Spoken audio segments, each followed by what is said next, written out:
now in New Jersey. Powered by TAPinto. Brought to you by Lakeland Bank. And by Bag Up NJ, a public awareness campaign of the New Jersey Clean Communities Council.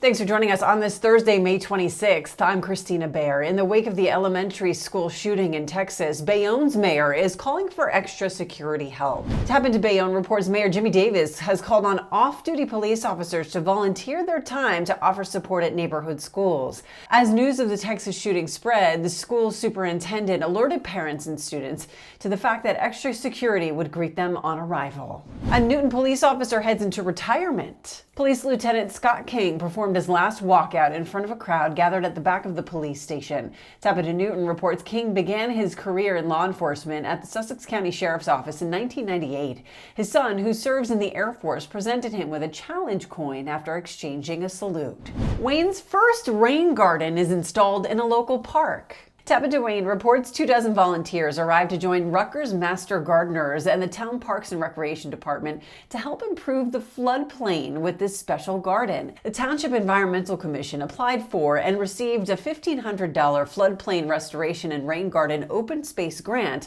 from the Association of New Jersey Environmental Commission's Open Space Stewardship to pay for the green infrastructure project. Up next, artists in Newark have their work on full display.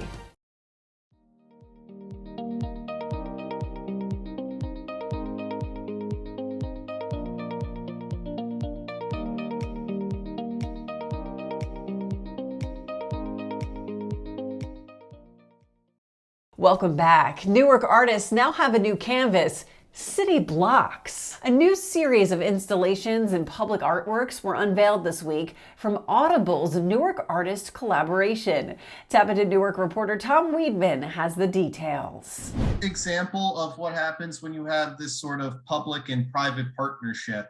So Audible, ever since they had come into Newark years ago, they had really taken it upon themselves to find ways where they can invest themselves in the community. Because a lot of times when you have these big companies come into these major cities, you know, they just kind of just use the office space and that's it. There's really no focus on, you know, creating opportunities for the community, whether it's giving people jobs, investing in small and local businesses. So what we have here is a partnership with the city where, you know, they sought these 20 Newark-based artists and artist collective groups to give them an opportunity to basically transform the city from a visual standpoint, kind of, you know, using a lot of buildings and spaces in the city as their own personal canvas, if you will.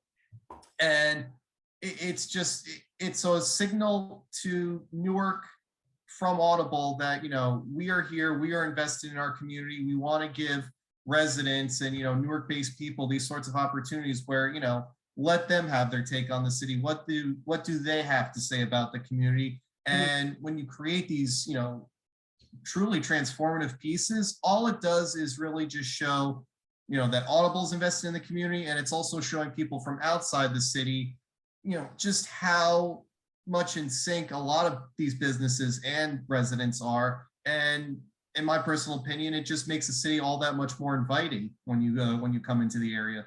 Yeah, it's really cool. It just becomes basically like an art gallery, but just a free one that's on the street as you're walking by. It's really cool and something so different that you don't even see in places like New York City necessarily. What's been the community reaction to it so far? I mean, the thing about Newark is that it's well known that Newark has a very rich and distinguished arts and cultural history. And this is just really another way of another facet of showcasing it.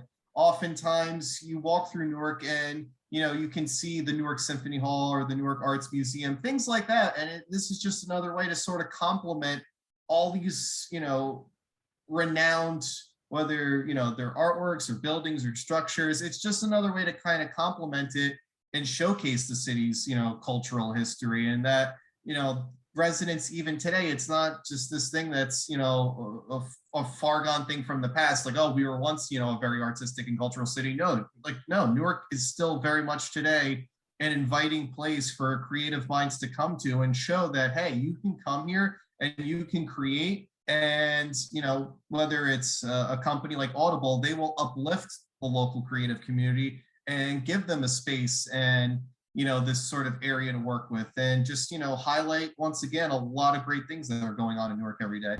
To reach TAPinto's large local audience, visit tapintomarketing.net. Thank you for joining us. This has been Now in New Jersey, powered by TAPinto, brought to you by Lakeland Bank and Bag Up NJ, a public awareness campaign of the New Jersey Clean Communities Council.